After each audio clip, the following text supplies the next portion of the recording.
चाणक्य और चंद्रगुप्त सिकंदर ने पंजाब, गांधार आदि राज्यों को जीतकर अपने अधीन कर लिया था। वहां यवन सैनिकों के अत्याचारों से लोग त्रस्त, चारों तरफ आतंक व्याप्त था। बहु बेटियों की अस्मिता असुरक्षित थी। यवन राज्य का विस्तार भारतवर्ष में यह चाणक्य जैसे आत्मसम्मानी देशभक्त लिए असहनीय था। ऐसे में चाणक्य एक ऐसे बालक को शस्त्र शास्त्र की शिक्षा देकर यवनों के सामने खड़ा किया जो विद्वान तो था ही, साथ राजनीति युद्धनीति में भी निपुण था। यही बालक चाणक्य के सहयोग नदवंश का नाश करके चंद्रगुप्त मौर्य के नाम से मगध का शासक बना। आचार्य विष्णु शर्मा नीतिशास्त्र, धनुविद्या, अर्थशास्त्र आदि विद्याओं के ज्ञाता ही नहीं, प्रकांड पंडित भी थे। यवनों के शासन में रहकर वह आश्रम नहीं चला सकते और इस देश का उद्धार भी नहीं कर सकते। यह सोचकर विष्णु शर्मा अचानक उठे और मगध देश की ओर बढ़ चले। वहां संपन्नता भी थी, सिकंदर चाहकर भी उसे पराजित नहीं कर पाया था। मगध देश वीर योद्धाओं से भरा पड़ा था। आचार्य विष्णु शर्मा का पदार्पण जब पाटलिपुत्र में हुआ तब वहां धनानंद राज्य करता था। विष्णु शर्मा के आगमन से वहां के पंडितों और स्वयं राजा को भी अजीब सा अनुभव हुआ। उनकी तेजस्विता किसी से छिपी न रह सकी। राजा भी विष्णु शर्मा के अनमोल वचन सुनकर काफी प्रभावित हुआ। राजा का विष्णु शर्मा के प्रति यह अनुराग दरबार में उपस्थित पंडितों को रास नहीं आया।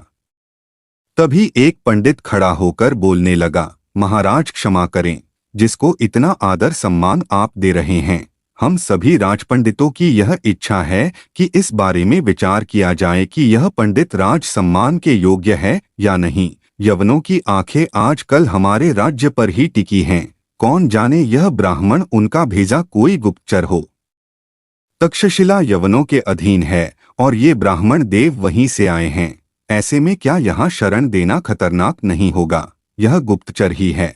धनानंद चिंतामग्न हो गया। यह ब्राह्मण विद्वान तो है, पर इसमें विद्वानों जैसी सहजता नहीं है। यह सोचते हुए राजा तल्ख आवाज में बोला, हम नहीं चाहते कि आप यहाँ क्षण भर भी ठहरें। विष्णु शर्मा का शरीर क्रोध और अपमान से धधक उठा। वह अचानक ही बोल पड़े, हे राजा, क्या मैं तुझे गुप्तचर दिख रहा हूँ? मैं तो अपने नीति ज्ञान धनुर्विद्या से यहाँ के युवकों को शिक्षित कर यवनों को खदेड़ना चाहता हूँ। धनानंद ब्राह्मण को घूरते हुए बोला, हे ब्राह्मण, आप कृपया आसन छोड़कर दरबार से बाहर निकल जाइए। आचार्य विष्णु शर्मा की भ्रिकुटी क्रोध से तन गई। दरबार से बाहर निकलते समय मन ही मन यह प्रतिज्ञा भी करते जा रहे थे, मुझ में ब्राह्मणत्व का थोड़ा सा भी अंश होगा तो इस नंदवंश का जड़ से ही विनाश कर दूंगा और जो इस काबिल होगा मैं उसी को यहाँ की गद्दी पर बैठाऊंगा।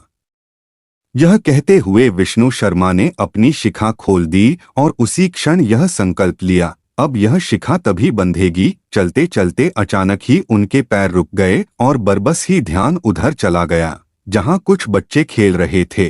विष्णु शर्मा थोड़ा और नजदीक आ गए। उनका क्रोध अब शांत होता नजर आ रहा था। वे बुदबुदाए, ये बच्चे अद्भुत खेल खेल रहे हैं, मुझे चलकर देखना चाहिए। बच्चे खेल क्या रहे थे? यह खेल एक ऐसा नाटक था जिसे देख विष्णु शर्मा की आंखें भर आईं। सिकंदर ने पंजाब जीत लिया है और अब उसकी आंखें दूसरे राज्यों पर टिकी हैं। नाटक का कथानक कुछ ऐसा ही था।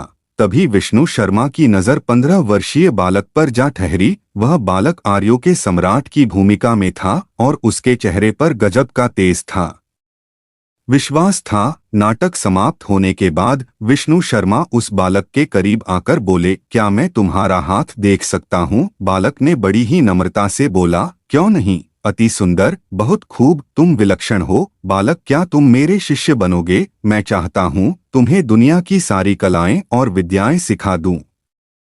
मैं तुम्हें शस्त्र और शास्त्र दोनों में ही पारंगत बना दूंगा। बालक को उनकी बातें बहुत ही पसंद आईं। वह सिर झुकाकर बोला, देव, आप मुझे शस्त्र शास्त्र का ज्ञान करा देंगे तो मैं आजीवन आपका आभारी रहूंगा। विष्णु शर्मा बालक की इस विनम्रता से बहुत प्रभावित हुए और उस बालक के साथ उसके घर आ गए। बालक के पिता ने विष्णु शर्मा का स्वागत किया। वह एक भला आदमी था। वह बोला, आप मेरे बच्चे के बारे में कुछ जानना चाहते हैं? यह मेरे लिए बहुत बड़ी बात है। मेरा बच्चा मेरा अभिमान है। विष्णु शर्मा ने बालक के पिता से कहा, आप गुस्सा न हो तो एक सवाल करूं, आप ब्राह्मण भी हैं और अतिथि भी, विद्वान भी हैं तथा हमारे बच्चे का हित भी चाहते हैं। पूछिए, मुझे बुरा नहीं लगेगा। यह बालक मुझे तो किसी उच्च कुल का जान पड़ता है। मैं जो कह रहा हूँ, क्या यह सच है? यह एक दिन जरूर चक्रवर्ती सम्राट बनेगा। विष्णु शर्मा की बातें सुनकर बालक का पिता सहमते हुए बोला, आपका अनुमान सच है। यह बालक एक नवजात शिशु के रूप में मुझे वीराने में पड़ा हुआ मिला था। इसके शरीर पर एक रत्नजडित रक्षाबंधन था जो अभी भी मेरे पास है, और रक्षाबंधन विष्णु शर्मा के हाथ में दे दिया। उसे विष्णु शर्मा ने ध्यान से देखा, फिर बोले, आप यह बालक मुझे दे दीजिए। मैं इसे शस्त्रशास्त्र की शिक्षा दूंगा। मैं सारी विद्याएं जानता हूं और इस बालक की ओर अनायास ही आकर्षित हो गया हूं। मैं इसे चक्रवर्ती सम्राट के रूप में देखना चाहता हूं। ब्राह्मण की बातें सुनकर बालक का पिता दुविधा में पड़ गया। ज्यादा मत सोचें आप, यह बालक कोई साधारण बालक नहीं है। बालक का पिता फिर भी कुछ नहीं बोला। तभी बालक आगे बढ़कर बोल पड़ा, पिताजी, आप मुझे गुरुदेव के हवाले कर दीजिए। आप भी तो यही चाहते हैं कि इन यवनों का कोई विनाश करे। अगर आपका बेटा इस कार्य को करे तो क्या बुरा। अगर मैं ब्राह्मण देव की कृपा से एक योग्य शासक बन जाऊं तो क्या इसमें आपका मान नहीं बढ़ेगा?